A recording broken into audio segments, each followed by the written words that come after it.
Those who don't know, my name is Caleb. I'm from Hillview Baptist Church. I'm a deacon over there and a would-be church planner in a couple years. I'm there with my family, my wife and 2 kids.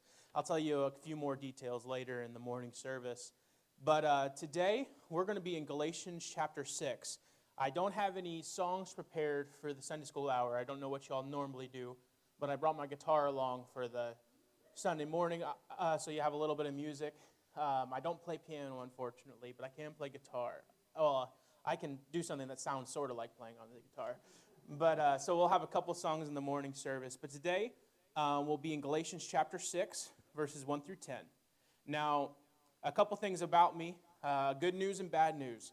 Good news is, as I tend to be a short-winded preacher, so we should have short services today. I don't know if that's a good thing or a bad thing, but I tend to be pretty consistent in my time. But the reason I'm so fast is because I'm a fast talker. So I will try to slow down as much as I can, but just be warned for that and listen fast, and we'll get done fast. But if you're not listening fast, then we may have to do the whole thing over again.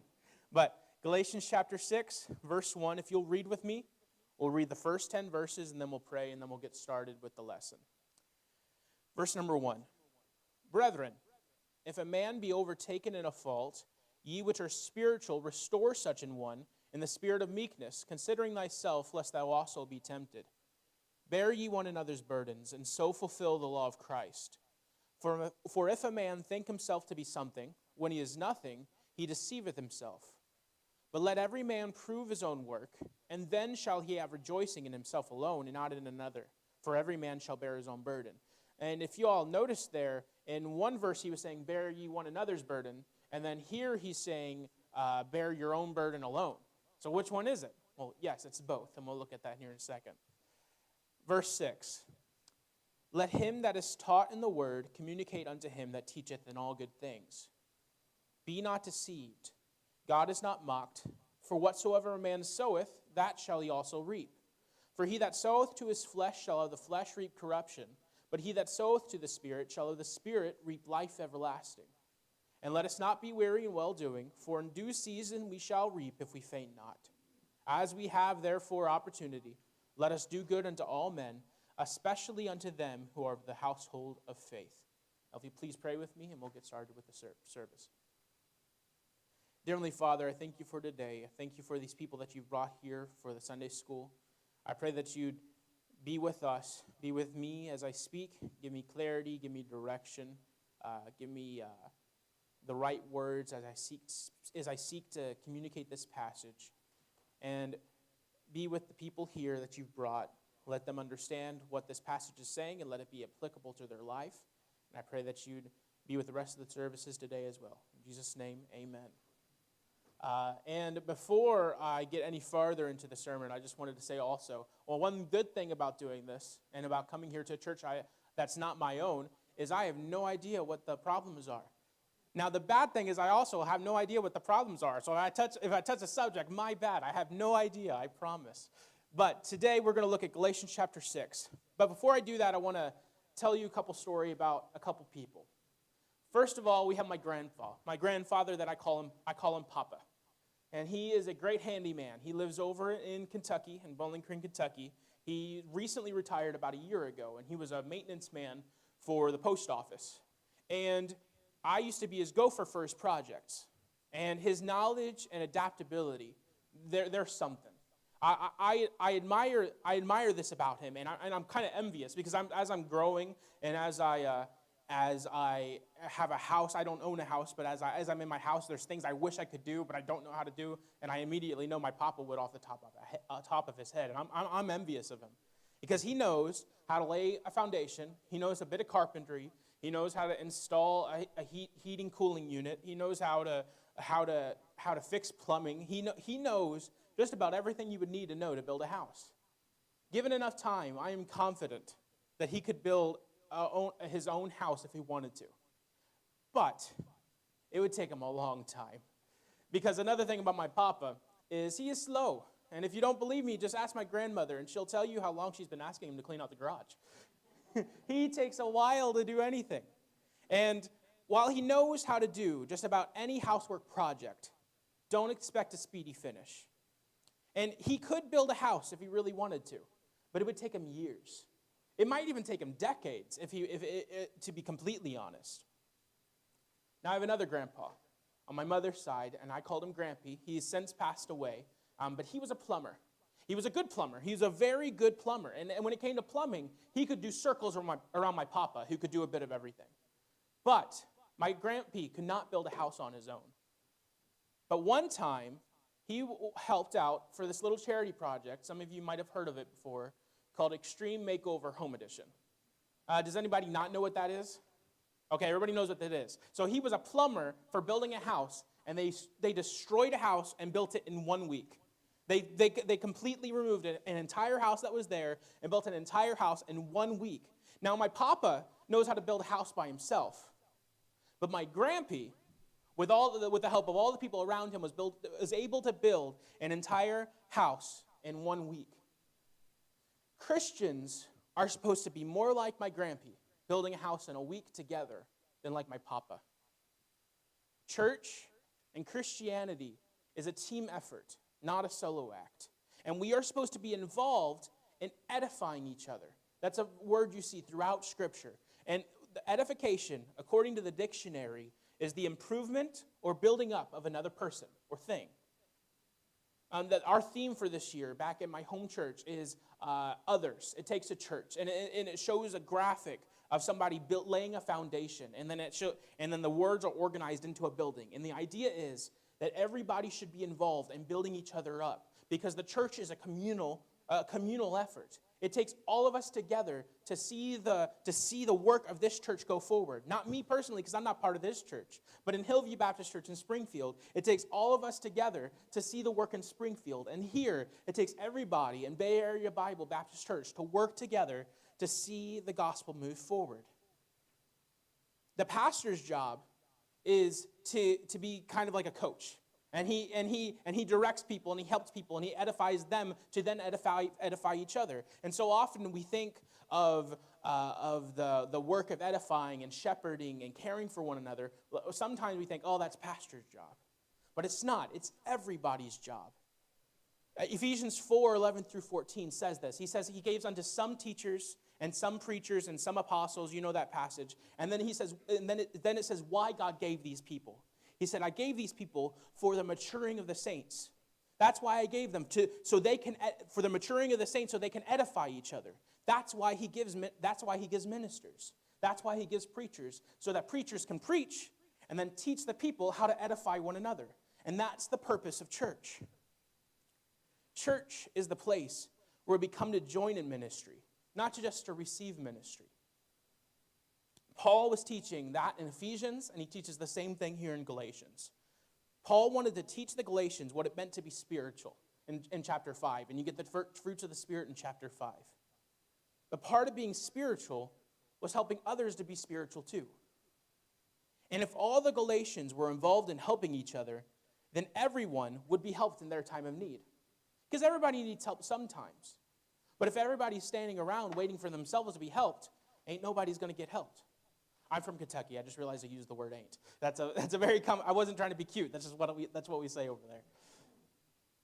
Paul wanted the church at Galatia to look like Extreme Makeover, not like a church full of solo acts. Specifically, he teaches them to be involved in the ministries of restoration and generosity. Those are the ministries that this passage talks about. The Galatians, and this is the main idea of this passage, the Galatians should be involved in the ministries of restoration and generosity so that they can receive those ministries in their times of need.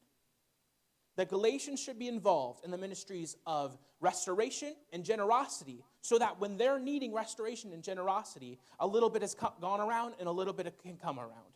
Shepherding that goes around comes around. And that's what the word pastor means. It means shepherding. And we all need shepherding at some point. We all need cared for sometimes. And care that goes around eventually comes around. And that's what this passage says. So first, Paul starts with the ministries of restoration in verses 1 through 5. Everyone should be involved in the ministry of restoration.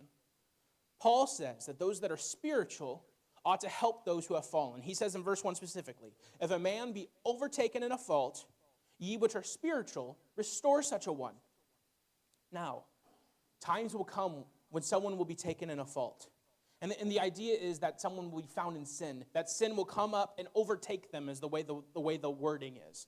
And that they'll be held captive by their sin. And they need help to get free. The spiritual aren't supposed to shun that person. They're supposed to gather around and help them out. That's the purpose of church discipline. And the spiritual are defined in chapter 5. It says, those that are exhibiting the fruits of the Spirit should find those that aren't exhibiting the fruits of the Spirit, and are exhibiting the fruits of the flesh, which is also in chapter 5, and they should help them exhibit the fruits of the Spirit again. That's what this passage is saying. These verses describe what church discipline is supposed to look like. Restoration is the goal of church discipline. And when we hear discipline, we think it's a bad thing. But as any parent would know, good discipline means helping them grow and helping them realize what's wrong and go towards what's right. And that's the purpose of church discipline. It's to see someone that's fallen and restore them back to ministry, restore them back to proper standing at church. Now, why should we be committed to restoring the fallen? Isn't that between them and God? I don't want to get involved in their issues. They can get over them themselves, and then when they figured it out, they can come back. Well, that's what why the rest of verse 1 says, considering thyself, lest thou also be tempted. Anyone can fall. Being overtaken in a fault is not out of the question for anyone. And we ought to treat those in need of restoration as we would want to be treated if we were in the same situation. How would we want to be treated? Well, we would want someone to treat us with understanding. And we would want someone to try to help us instead of kicking us while we're down. And this leads directly into verse 2, which says, bear ye one another's burdens, and so fulfill the law of Christ. The law of Christ. Okay, does anybody know what the golden rule is? Do unto others as you would have them do unto you. That's the law of Christ. You should treat others as you would want to be treated. And so if somebody has fallen, how would you treat yourself if you were the one that was fallen? And that's how we should treat them. Bear ye one another's burdens. Everyone should be involved in bearing everyone's burdens. Everyone should be involved in bearing everyone's burdens. It takes a church to build a church. It takes a church of people caring for each other to build up the church. Do unto others as you would have them do unto you. The call of Christ is to take an active role in looking for someone that needs help, looking for someone that's fallen, and helping them up. Christianity is a team sport. In team sports, your team is able to support you when you have a bad game. In high school, I played basketball. I know it doesn't look like it now, but I promise. I feel a little short even here, standing behind this pulpit. But I played basketball at one time. And inevitably, there would come a time when anybody could have a bad game. And when one person has a bad game, the rest of the team is supposed to come in and help them so that you can still win, even though one guy's having a bad game.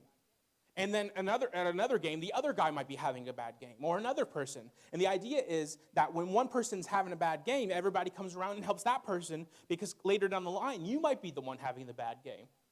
Christianity is a team sport.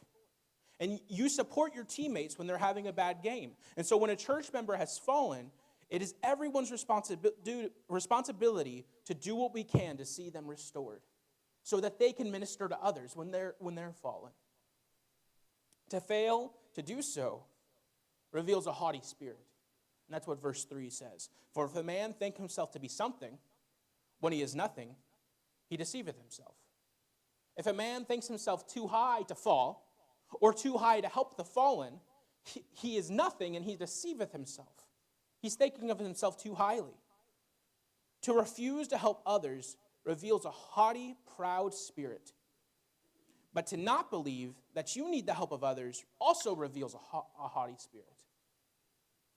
Being haughty reveals that you are in delusion, because none of us have arrived. None of us have figured out Christianity. And none of us are perfect church members, which is why God gave us each other. There is no star player who can win the game without a team. And Christianity is not a bunch of solo acts. It's a team effort. You say. I don't know what you're saying. That's what you're saying in my head. But you've missed something. Only the spiritual have to be involved in restoring others. I'm off the hook because I'm not spiritual. Well, the idea of the passage is that we all should be becoming more spiritual. And as we become more spiritual, we should look for those that aren't and help them become more spiritual so that we can all be helped by each other. Verse 2 says to bear one another's burdens together. And the qualifier of those that are spiritual in verse 1 is meant to include everybody.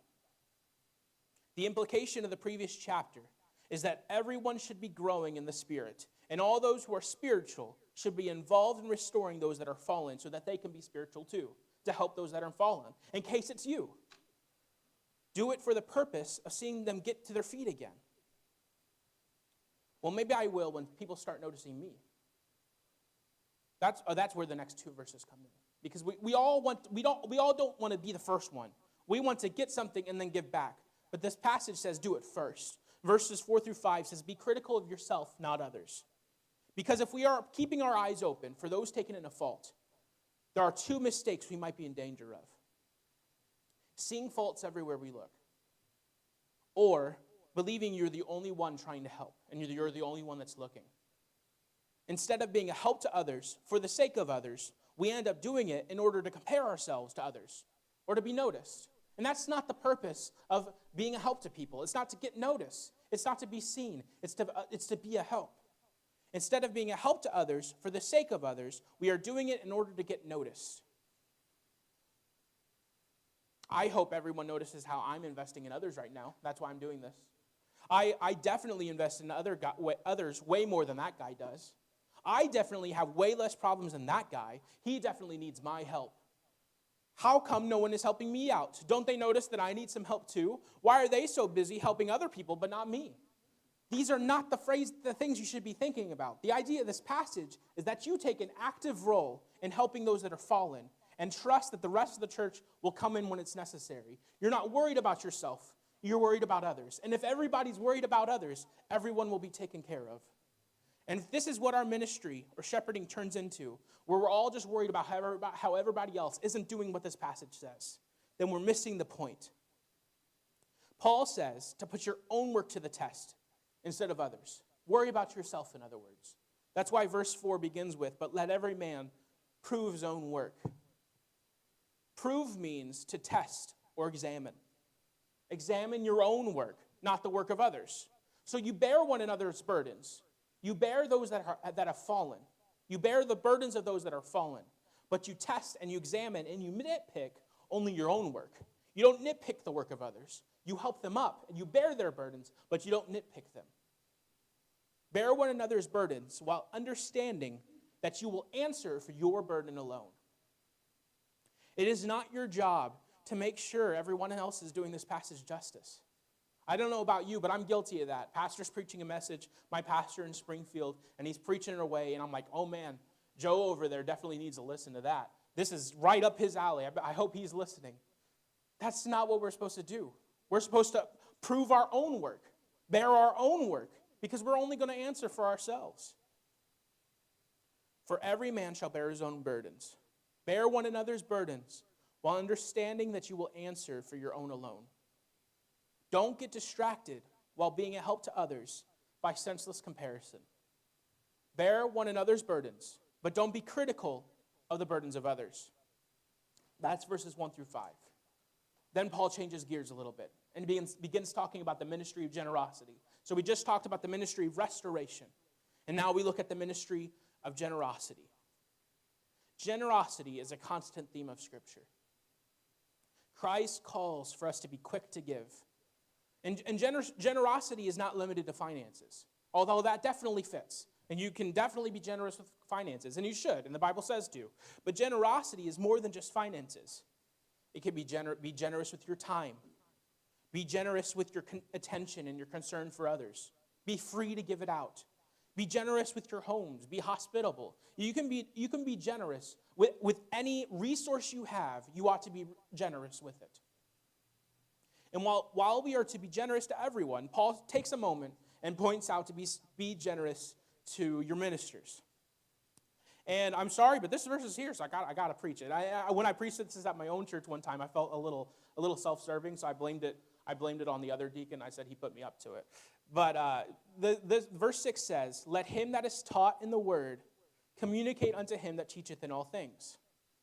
So, let him who's taught in the word, that would be us. That would be the people that sit in the pew. Communicate. Communicate means to give. Back in 1611, that's what it meant. It didn't mean to talk to. It doesn't say talk to those that talk to you or that teach you in good things. That's not what it's saying. The word communicate in 1611 meant to give or or it had the idea of partnering. Like the word commune, like community. That's how the word came to be. So it fits right into this passage when we're talking about being a community and helping each other. So it says, those that are taught, which is those that sit in the pews, ought to communicate with good things to the pastor. And then he talks about sowing and reaping. And you're like, okay, so we're just talking about restoration, and now we're talking about being generous to the pastor, and now we're talking about sowing and reaping. What does this have to do with each other?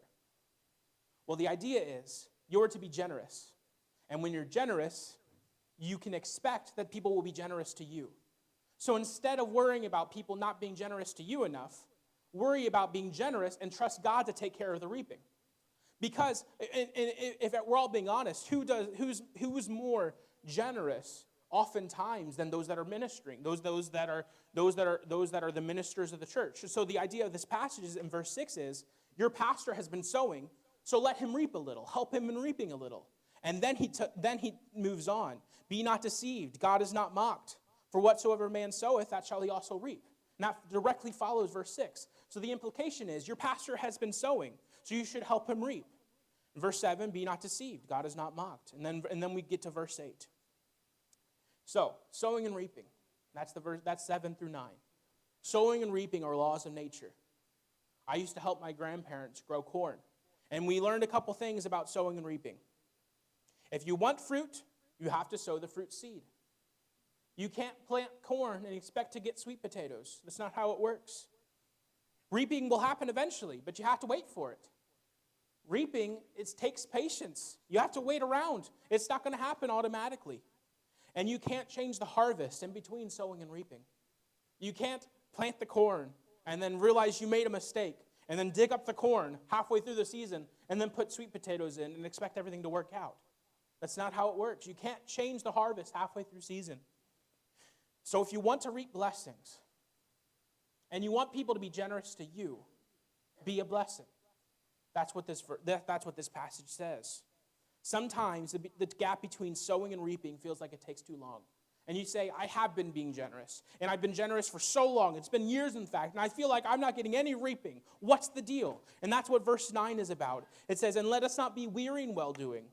For in due season we shall reap if we faint not. Don't grow weary while waiting for harvest. Okay. Snap my fingers. I'm suddenly not weary anymore. Thanks, Bible. How do we not grow weary?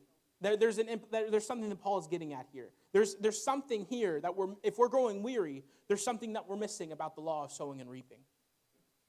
Verse 9, and let us not be weary in well-doing, for in due season we shall reap if we faint not.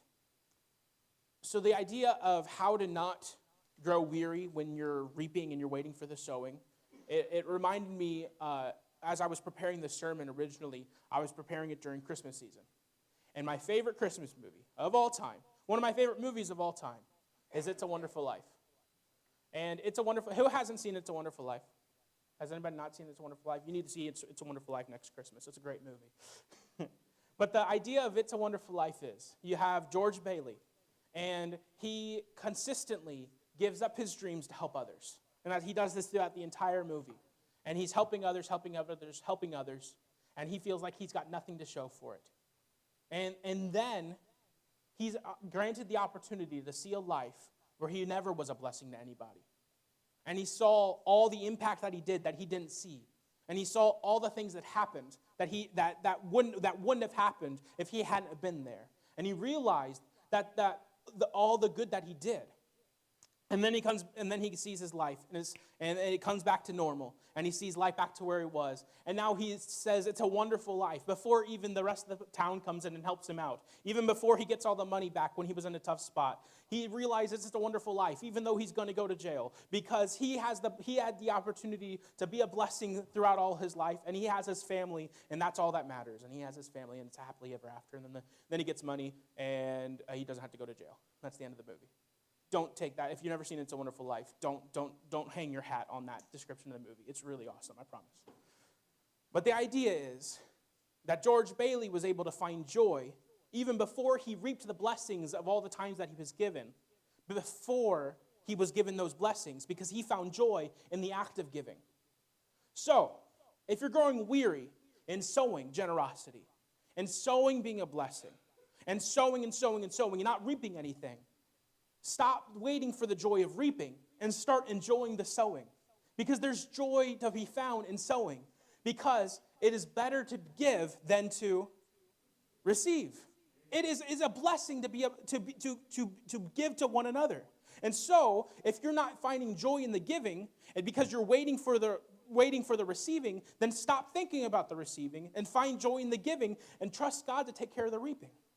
Because just like when we plant corn, we don't do anything to make that corn grow. It's all God. And so we can't do anything to see the blessings be reaped. It's all God. So stop sacrificing your joy on the altar of what will be and start enjoying the reaping that you're doing now, because that's where the blessing is. So don't grow weary in waiting for the harvest by enjoying the sowing in the present. And then verse 10. As we have therefore opportunity, let us do good unto all men, especially unto them who are of the household of faith. Take every opportunity to sow good. That's what this verse says. Take every opportunity around you to be a blessing. Don't miss an opportunity.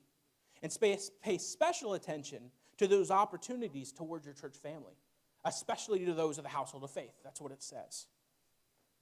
Take every opportunity to edify and to build each other up with the ministries of restoration and generosity. Verses 1 through 5, restoration. Verses 6 through 10, generosity. Okay, so let's bring all this passage together and look at the main idea one more time. And I said that this there at the beginning. We ought to be involved in the ministries of restoration and generosity so that we can receive those ministries in our time of need. We ought to be involved in the ministries of restoration and generosity so that we can receive those ministries when we're in need. Paul exhorts us to be quick to lift those who have fallen and help them up. Then he says, we should look for every opportunity to be a blessing to each other. Every opportunity. Verse 10 says, as we have therefore opportunity, let us do good. Whenever you have an opportunity, do good. We should look for every opportunity to be a blessing to each other. We should be quick to help and quick to be a blessing so that when we are in need, there are others we have helped who can then be there for us. In other words, shepherding and care that goes around comes around. Care that goes around comes around. We sow shepherding. We sow care so that we can reap care. We ought to be involved in the ministries of restoration and generosity so that we can receive those ministries in our time of need. But there's a problem in this perfect formula. And this formula is perfect, but there's an outside variable that gets thrown in the mix. And it looks at us when we look in the mirror. We mess it up every single time. We hear the law of sowing and reaping and then fixate on the part of that equation that we can't control, the reaping. We tend to be exponentially more worried about receiving shepherding and care than giving shepherding and care. So instead of focusing on sowing, which is all we can do, we become focused on what we are getting. We become focused in what I'm getting out of it. What's in it for me? And suddenly, church, which is supposed to be about others, church, where we're supposed to come to minister, not to be ministered to. We're supposed to come to church with the idea of being a help to other people. Suddenly, it becomes a place you go to get something out of it.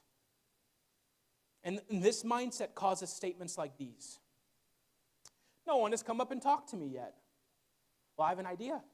You can do a bit of sewing, and you can go up and talk to somebody else, and suddenly you're talking to somebody. No one has asked me how my week has been, and it's been awful. Well, you can't control that, and you never will control how nobody is asking you how your week has been. But what you can do is go ask someone else how their week has been and do a little bit of sewing in the process.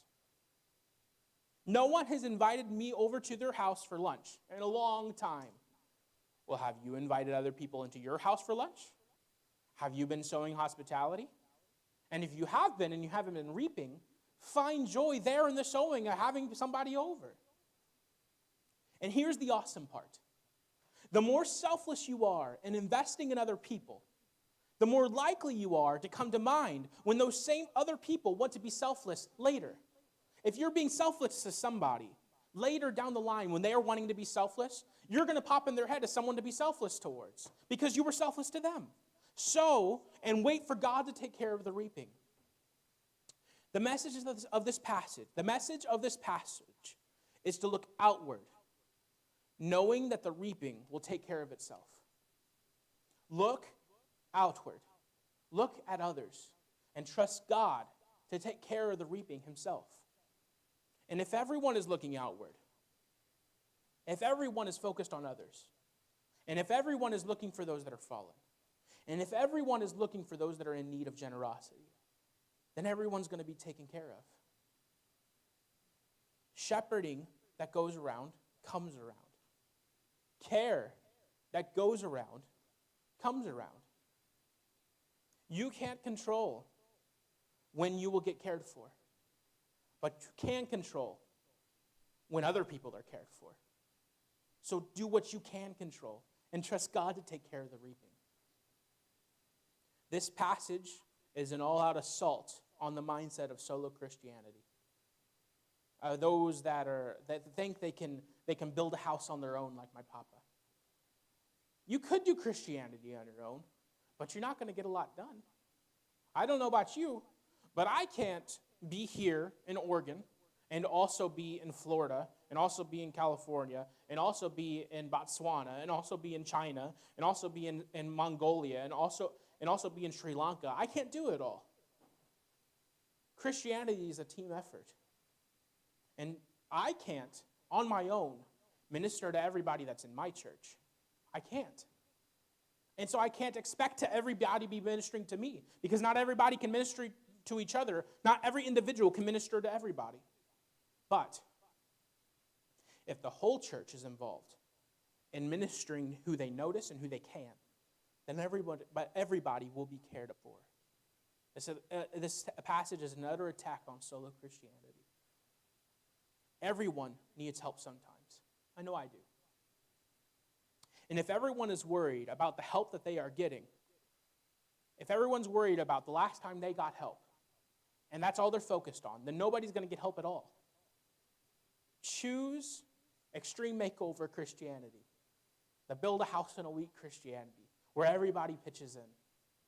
Do unto others what you would have them do unto you. So fulfill the law of Christ, as verse 3 says. Minister how you would want to be ministered to. It is more blessed to give than to receive. Find joy in the sowing, knowing that the joy of reaping will come in God's own time, and you can't control it.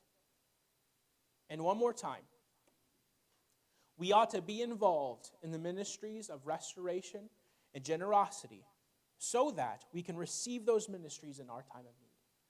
Because shepherding and care that goes around comes around. All right, if you'll pray with me one more time in closing, and we'll have a break between services. Dear Heavenly Father, I thank you for this passage. I thank you for what it taught me as I studied it, and I pray that it was a help to the people here. Pray that you'd be with them as they seek to edify one another, and I pray this message might stick with them a little bit. Thank you, Lord, for the opportunity to preach it, and I pray that you'd be